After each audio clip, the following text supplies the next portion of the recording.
I was looking on Pinterest trying to find some ideas to make a shirt made with upcycled materials, either the entire shirt or with added materials to an already made shirt. And I ran across over 50 ideas to get inspiration from the fantastic creators found on Pinterest. There are some really neat ideas on this list, and I'd like to recreate one myself. Please vote for your favorite in the comments below and give a like indicating that you voted.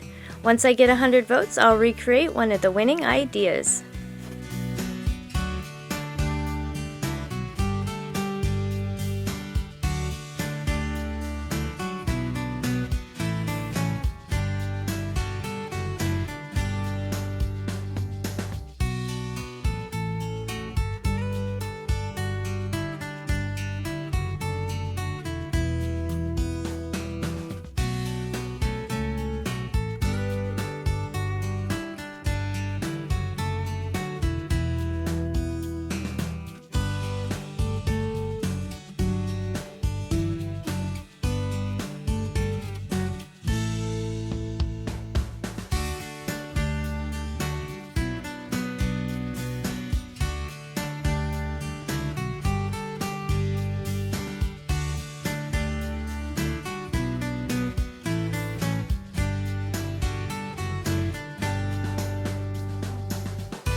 We're not done yet, but I wanted to thank you for watching the video. And if you're getting value, please be sure to subscribe and hit the notification bell so you don't miss another creative post. A super thanks would be really helpful but definitely not necessary. And a thumbs up would help the channel for free so I can continue making videos. I'll have another creative video you're going to love on the screen soon. Go ahead and watch that video and I'll see you there.